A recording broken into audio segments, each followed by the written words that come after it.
Hello, we are back to Aetheral Space. Aetheral Space 11.39, War for the Worlds Part 4. We are back. Tan Honey's mum has just given him an ice cream. I'm like a little Victorian child.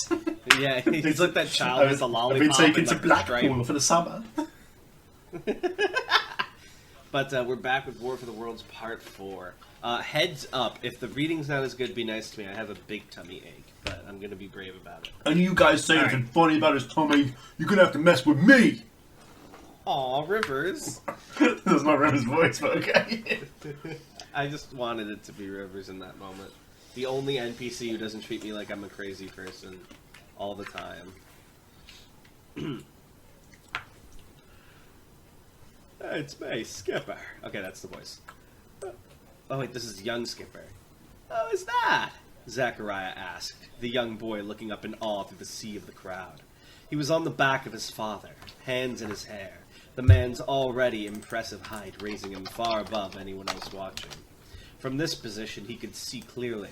The man walking up the stairs to the throne, golden cape billowing in the wind behind him. He could see his glory. He could see his strength. This guy had like a Andre voice from Dark Souls, right? That's the Supreme, boy, his father said, voice full of pride. Not pride in the boy, necessarily, or himself, or even the Supreme he was looking at. It was more like this display gave him a sense of pride in all existence, like all this proved something to him. The cityscape of the capital. I think capital's with an O and it's a city. You spotted it, well done. Layered between ancient and modern, spread out below the floating Colosseum. Wait, the cityscape of the... Wait, is this a sentence? Does this go anywhere? Yeah. The cityscape of the capital, layered between ancient and modern, spread out below the floating Colosseum. I see, spread is the verb here. It had been used for the Dawn contest, and now, after some repairs, it was being used to crown the victor. Countless additional stands floated through the area around the central construct, so as many people as possible could come to watch this historic moment in person. The Supreme! Zachariah mumbled. He couldn't see the face of the young man from this angle, but he could see that he looked powerful. Perhaps that was the only part that truly mattered. Zachariah knew who the Supreme was, of course, and what he represented, but his father, lost in legend, spoke as if he did not. The Supreme is the very strongest, he whispered, his usually booming voice brought down to a rare hush by the solemnity of the occasion. The one everyone else must now strive to reach. He's the one who's like God. Those words settled deep into the young boy's mind, and as he watched the young man sit in the throne... Sit in the throne? That's the way you say sit the throne. The man sit the throne. His eyes twinkled with admiration. When the applause began, ringing out across the galaxy, Zachariah clapped as loudly and as long as any other, until his hands hurt, until his hands bled. Skipper floated in a sea of darkness. His eyes weren't closed, for right now he didn't have eyes, he didn't feel pain, for right now he didn't have a body. All he had was consciousness, and even then only barely so. He just floated and existed. The obvious question occurred. Had he died? The last thing he remembered, the Supreme had just triggered the eruption of the dormant volcano they'd been fighting on. It wouldn't have been a surprise if that had killed him, but he doubted it. This didn't feel like an afterlife. Any afterlife of his would be far worse than this. A dream, then. A moment of unconsciousness. Perhaps a rock had struck him, propelled by the explosion, or perhaps the shockwave of the Supreme's attack had done it all by itself. Either way, it wasn't that bad of a feeling. It felt like years since he'd just closed his eyes. But God could get used to this. No. Skipper pulled himself upwards, resisting the dark crawling all over him. He was thinking. More than anything, he needed to keep thinking.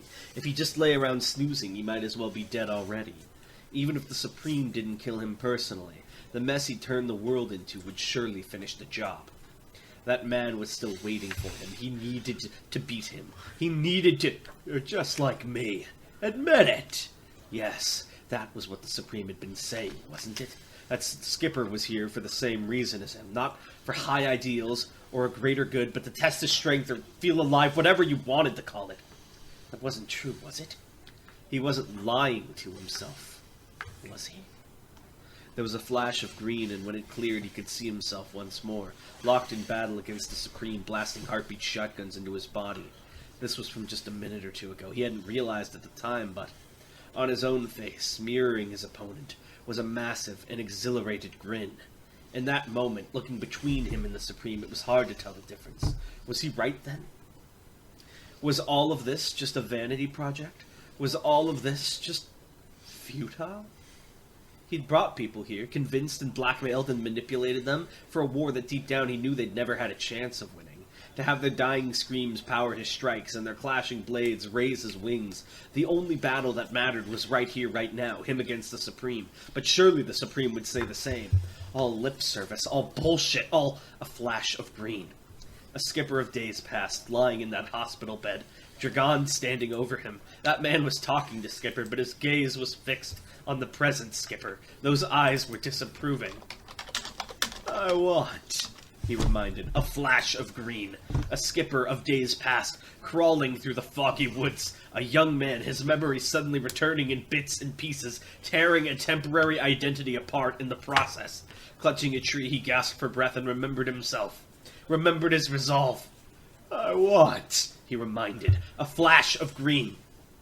Skipper standing in that hangar on Kalis Breck, pointing his arm towards the one attacking Dragon Hadrian, a boy he'd barely known, a boy he'd dragged into this mess, a boy betrayed by the supremacy he'd served, just as Skipper once had. Wait, what? What was this? That was when they were fighting on Kalis Breck. Oh, I got confused. I mixed up Kalis Breck with Crestpool, my bad. Just as Skipper once had been. Back then he'd gone overboard. The blast he'd fired had been so strong that it obliterated the arm it had come out of. He hadn't known to protect his body, but that only made sense. It had been the first time he'd ever used heartbeat freedom. The point at which his eyes, over many months, had begun to turn from cold grey to vibrant green. Come on. Come on. Come on. Okay, come on. Come on. Come on, Doc. Come on. Good boy. Sorry. No, you're good. I just kept it quiet so you could cut it out. An aether tick he hadn't even realized he'd had until he was staring in the mirror at a man come back to life. That man stared back at him. I want, said 1,000 broken men over 1,000 broken years. I want! I want! Skipper muttered, and with that he opened his eyes. Ruth looked up at the sky, eyes wide and uncomprehending, trying to comprehend what she was looking at. Maybe change comprehend to understand? Yeah. It was impossible. The two contenders were far too fast for that. Their speed was such that the concept of afterimages did not even apply. All she could see of their clash was an indiscriminate blur. These two are at a completely different level. That's how you know this is an anime series. Oh, I'm sorry to do it so soon, but my stomach is in knots, dude. Can you take over? No problem. You were so scared. It hurts really bad When you saw right their now. speed, you couldn't stand up to the spiritual pressure. I'm gonna go get a Thomas real fast. You keep reading. I have my headphones on. Okay. Oh, she could feel it, though. With each collision, mighty gusts of air pressure swept over the ground, nearly sending Ruth flying, if not for the skeleton claws she'd buried in the dirt before her. She held Bruno and Serena under her free arm, their open faces just as awestruck by the battle raging above them. Is this real? Serena muttered as the fourth contender battled the first. Can we trust him? Thump. Of course not, Wu Ming said, standing behind them. I just said I was a traitor. Are you stupid? Ruth nearly jumped out of her skin. Before she could even realise the chaos above her had halted, Wu Ming had dropped out of the sky and landed right behind the two of them. She hadn't even noticed his presence until he'd spoken. He'd lost his current trait Aether's cocoon ability had given him, and his skin was slick with sweat, but he was grinning all the same. Ruth could see a flame of passion blazing deep in his dark eyes. So this was a contender. Ruth had understood they were strong, but these two seemed to be an entirely different league. I actually fucking said it. I forgot. What's wrong with that line? They're at a completely different level. You just worded it different. Yeah, slightly different. The Supreme was even stronger than this. A tendril of fear, not for herself but for Skipper, crawled through her. Wu Ming dropped to his knees, raising a conspiratorial finger to his lips. Conspiratorial. Yeah, that's what I said. No, I just, no, you're right, I said conspiratorial. Finger to his lips. Gave old Sourpuss the slip for a second there. He'll find me soon. Excuse me one sec. Verdant greens. He moved Ruth out the way with one hand, and then the strings on his other hand speared down into the earth. As Ruth and Serena watched, the landscape around them began to change, as if the battle had never happened at all. Fresh grass forced its way up out of the soil. The burns fell away from the trees like snakes shedding skin, and they began to grow once more, perhaps even more voraciously. In the span of a few seconds, the wasteland was teeming with life, a thick forest as far as the eye could see.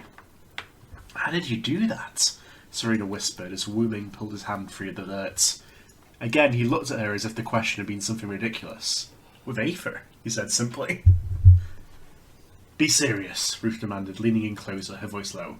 "Can we trust you? You're not just going to betray us too, right?"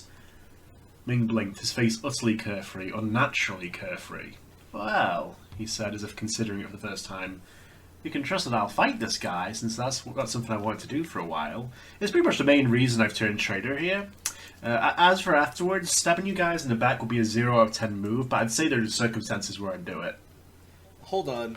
This is false characterization because you explicitly have stated Wu Ming would never do anything lower than a 3 out of 10. That's when he gets angry. A normal person would have said no and left it at that. Ruth leaned in further, desperation trickling into her tone. "But we can trust you right now, right?" "Sure," Ming nodded. "Right now." "Good enough." Ruth reached out, placing a hand on Wu Ming's shoulder. He glanced at it curiously. Ignoring his confused gaze, Ruth took a deep breath and spoke. "Skeletal, don't you run from me, Wu Ming!" Everman screamed. The attack slammed into the part of the forest they'd been hiding in, but before the winds could tear them apart, Ruth felt herself and Serena be thrown aside by Wu Ming's timely push. The two of them rolled to a stop just outside the blast radius, but Ming himself was buffeted by the winds, the area he'd been standing in quickly becoming incomprehensible as it was shredded apart. Ruth watched, mouth agape, as coursing winds rushed so quickly they nearly looked like a solid white object, with a strange red glow in the middle. "Skeletal set, huh?" Wu Ming's voice emerged clearly from the blast zone, his casual tone overpowering the winds of Maelstrom Job. Nice, I dig it. A 7 out of 10, I'd say, or maybe an 8. I'll have to take it for a spin before I say for sure. The winds exploded outwards as Wu Ming swept his claws, and Ruth was forced to seize hold of one of the new trees to stop herself and Serena from being blown away. It was only when the gusts finally stopped that she could look up and understand what she was seeing. So does Skeletal Set enhance based on a percentage of your It's own percentage abilities? based, yeah. Oh shit, it's a percentage buff, not a flat rate. Yeah. So, oh man. Wu Ming was wearing her skeletal set as he looked up at Avaman in the sky. It looked different than usual. The mask fit fine, but the chestplate wasn't quite his size. Usually Ruth could adjust it for whoever'd be wearing it, but everything had happened so quickly. The claws, at any rate, were sharp. Wu Ming scraped them together, and the resultant shower of sparks went far beyond mere confirmation. She heard the lightest muffled chuckle from behind the skull. "Hand me down." Sorry, that's not his, is it? "Hand me downs, Wu Ming." Avaman sneered, floating in the sky as if he was standing on thin air. "Is that what you've been reduced to?" "Hey, what can I say?" Ming laughed, doing a few squats on the spot. "I'm a fashionista. You want to try it?" "Not particularly." I'm imagining that anime character thing when a villain's being casual in a fight and they're like bending their Yeah. knee down and just That is punching their precisely leg. what he's doing, yeah. And without further ado, Avaman pointed Maelstrom Job down at Wu Ming once more. The air blasted out, but did not strike two. Ming had already moved long ago. If he'd been fast before, it was nothing compared to his speed with the skeletal sets. A grey blur bounced from tree to tree, each impact splintering wood as it ascended up towards Avaman's position. The first contender's head whipped around as he tried in vain to find his opponent, but always slow, always just a little too slow. With a snarl, Avaman dispelled his Aether armament. Even weightless as it would not suffice to keep up with Ming's new speed. Instead, he sent out another barrage of whirlwind crossbows, the homing projectiles trailing after Ming as he circled his opponents. Before long, though, his speed overwhelmed them, and ended up crashing into each other as they tried to pursue. With a wave of his hand, Avaman unleashed a flurry of slashes that sliced Wu Ming apart limb from limb. But before blood could even begin to pour, lengths of string had burst out from the stumps and pulled the limbs back into place. Stitches bound the wounds so tightly as no sign had ever existed, and Wu Ming just kept on fighting like nothing had happened.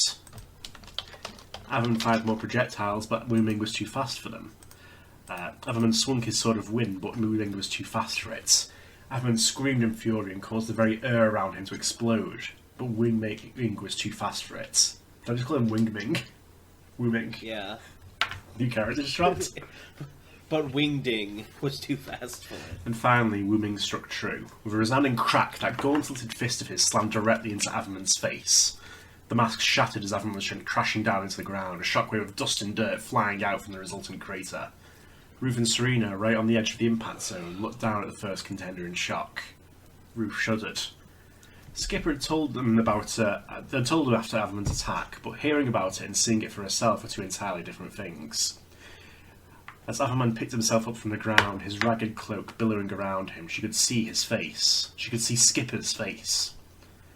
Younger, perhaps, and twisted by a fury she'd never seen on the man himself, but that was the face of the person she'd looked up to more than anything. Averman seethed as he rose to his feet, one hand holding the side of his face to cover his shame, as if he didn't feel like himself if he weren't wearing some kind of mask. He bared his teeth, saliva falling from his lips like a rabid animal. "How dare you!" he rasped.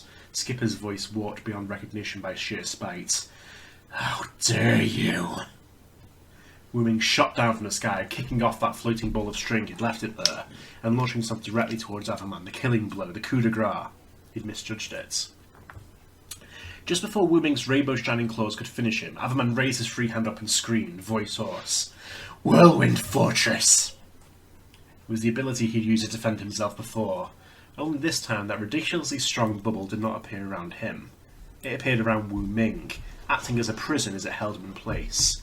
Just like with Ruth, the skeletal set's claws snapped off as they struck the inside of the bubble, and Ming could do nothing but slam futilely against its surface. Averman staggered back from the bubble, turning his hateful gaze, visible only through the gaps between his fingers, towards Ruth and Serena. "Kill you," he snarled, taking a step forward as he left Ming behind. "Bastards! I'll kill all of you! Don't look at me!" Serena hurled one of her invisible swords at Averman, but he batted it away with a hand, uncaring that his fingers were sliced up in the process. He ran that same hand down his face once again as he advanced, painting himself with his own blood. "He's interesting?" Averman ranted to himself. "He's interesting? No, you're mistaken. What the fuck are you talking about? I, the most loyal. I, the most faithful. What are you all looking at him for?" His eyes snapped to Ruth and Serena once more, and his grey pupils were shuddering in exhilaration. "He's nothing. There's nothing to look at. He's not interesting. It's not fair. It's not." Ruth took a deep breath. The moment Averman took another step, she recalled the skeletal set to protect herself. What she could do against this madman she didn't know, but it was do or die time, and she knew she had a preference.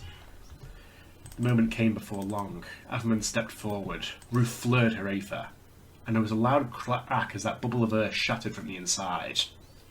Popcorn, if that's okay. Yeah, alright. I will do my best. This really sucked. Averman was saying something long from the looks of it, and Wu Ming couldn't even hear it from inside this bubble. What if Averman was explaining something cool about his ability, or he was about to use some kind of special move? Wu Ming was missing it! So, how did he get out of here then? The claws of this armor weren't strong enough. They were pretty good, and they had room to grow further, but right now they just didn't have the power needed. Averman had just poured way too much Aether into the bubble. With his current level of strength, Wu Ming couldn't break free, but that wasn't his only problem. From what he could tell, this bubble had only a limited supply of air inside of it. It made sense. This ability had clearly been designed as a defensive measure. Presumably, the limited oxygen supply had been one of the conditions Averman had enacted in order to increase the strength of the shield. By using it on Wu Ming instead of himself, though, he turned that time limit into a deadly attack. You saw these kinds of things often. Cheats, using supposed disadvantages in ways that basically defeated the purpose of them. Intentionally inserting loopholes into your ability's conditions would typically reduce the benefit you got from them. But that was only if you understood those loopholes at the point of realization. If you figured them out afterwards, like Averman clearly had, it was no sweat. Is that how it works? Yeah. Yeah. Okay. That's relevant to my thing. Interesting. So it's all about based on how you perceive it. Yeah. So you can't intentionally... But do you still get some benefits? They're just reduced? Reduced benefits. Interesting. Anyway, the gist of things at this point was that Wu Ming needed more strength. The skeletal set wasn't cutting it, but the principle was sound. An external aether armament boosting the abilities of the user. Could he maybe put his own spin on that? His strings began to weave together, quickly forming something, the kaleidoscopic fibers turning pitch black. He had only seconds of air, but Wu Ming felt neither fear or doubt as he worked. It wouldn't matter if he did anyway. After all, his aether core was emotion itself. Wait, for fucking real? Yeah. Can your aether core be like anything? Yeah, as long as it's based on emotions. Can it be like the feeling of like your toe stubbing? It could be. That's crazy. Emotion itself, that's so broken. I know, fucking born winner. That's like a Chica. That's like in Worm when they talk about how the Victoria gal just got her power getting angry at baseball. You remember that Yeah. shit? Oh my goodness. Avamen whirled around as his whirlwind fortress shattered, gusts of wind flying in every direction. What? He cried. Wu Ming calmly strode out of his prison, each footstep heavy on the ground. His appearance, or rather his attire, had changed. The skeletal set had vanished, replaced by a sheer black blanket that he draped over himself, covering his head and upper torso like a poncho, arms and legs visibly sticking out of the ensemble. Did he stack this with oh no, it vanished. Yeah. It was like a bedsheet ghost. Almost comical, if not for the spiraling design of an inhuman skull on Wu Ming's head, and the eerie malevolence that seemed to radiate from the black sheet. Inhuman? What is it then? It's just like a weird-looking skull. Ooh. As Wu Ming took another step forward, rainbow aether crackling around his footsteps, he seized the side of the blanket with one hand and pulled the skull design taut against his face. Ha Satan set! Is it Satan? Yeah. Ha Satan set! He rasped. The world was hell, the world was fire, the world was smoke. Skipper staggered out of the hell, the fire, and the smoke, his body screaming at him, all the pain he'd long ignored bursting to the forefront. His feathers had assembled into a rudimentary prosthetics at the stump of his leg, allowing him to walk, but it was a slow and ponderous walk. It would be generous to describe it as a stagger. The eruption of the volcano had devastated the landscape. For more than any other result of the battle. I assume far more. Rivers of lava spilled down from the peak, incinerating anything they came in contact with, and sparking a wildfire that surrounded the area like a moat. The rocks between Skipper's foot, were burning hot. If not for the protection of his aether, his other leg would surely have melted away, along with the rest of him. The smoke running up into the sky had turned it a vicious pitch black. As he'd said, hell. Skipper staggered through the burning mist, the remains of the previous ocean, maybe remnant? Yeah. And struggled for breath. Once he got his bearings, he could fly up to the sky again, above all the smoke. Ooh, corpse, I like corpse, where there'd be fresh air. But he was only halfway out of unconsciousness. He needed to come back to himself. He needed to wake up. Skipper took a step forward, and a hand landed on his shoulder. The man who was like God towered over him from behind, his presence as if the sun itself had taken notice of you. His face was calm, lids heavy over his eyes as he looked down at Skipper. No matter how calm he might have seemed, though, Skipper knew he could shatter that with only the He could shatter that shoulder with only the slightest exertion. "You see now, Zack?" the Supreme muttered, smiling gently. "You see why we're here? What we're really fighting for? For this. This landscape. The proof we were here. The proof we were alive." Skipper looked out over that scenery. This was what he'd leave behind?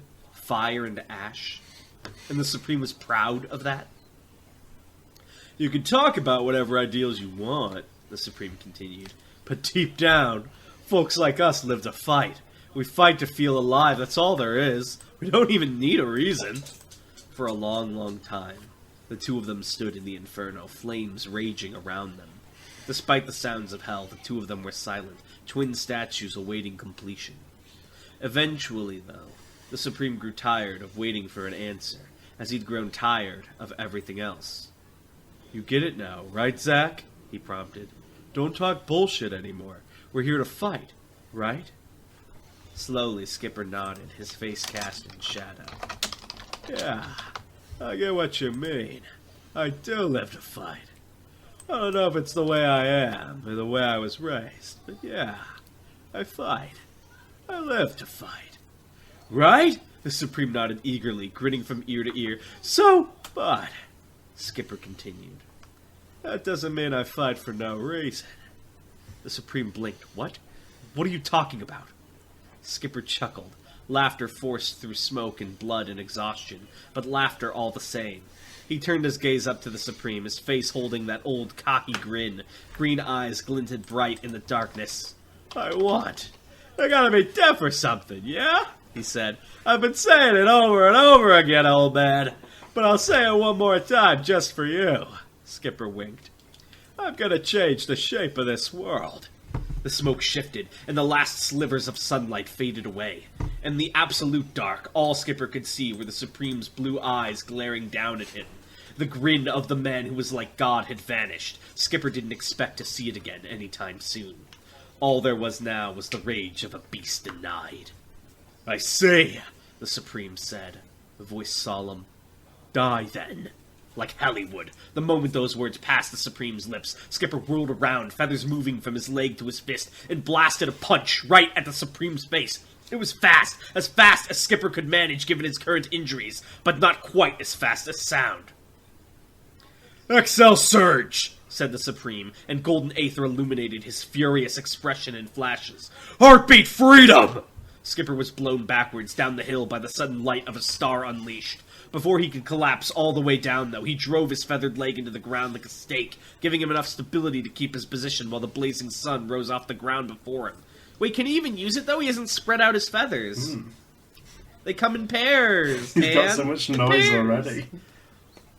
His hair whipped back as he stared up at the Supreme, eyes widened to their utmost. Hey, there it is. 6 golden wings held the Supreme aloft, and that same golden light flowed from his eyes and mouth, so bright that it hurt to look at. His wounds shone, too, all the way down to the stump of his missing finger. I'm glad you wrote that, by the way, because I also decided arbitrarily that when you have so much aether, it comes out of your eyes and mouth like light. I think that's cool as fuck. Making even those unsightly injuries seem glorious, like badges of office. And for good measure, the Supreme intoned, with a voice that was like God. Ein Sof! Golden aether flashed again, so bright and so quick that it was almost white, and when it had cleared, the Supreme was holding something in his hands. A sword, a rusty, broken, dull sword, and yet one that inspired more fear than anything Skipper had seen so far today.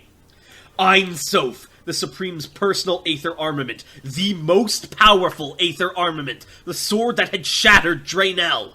Skipper took a deep, hitching breath and lowered his body to the ground, ready. He'd passed the point long ago where fear could affect him. The time had come, the last hurdle, the last step. Like hell, he'd chicken out now. Skipper pointed his remaining hand behind him. Heartbeat shotgun! He roared. Ooh, my tummy still hurts. Sorry. That was good, It's simply the presence of that man. Are we coming to the conclusion? We're coming towards the conclusion, yeah.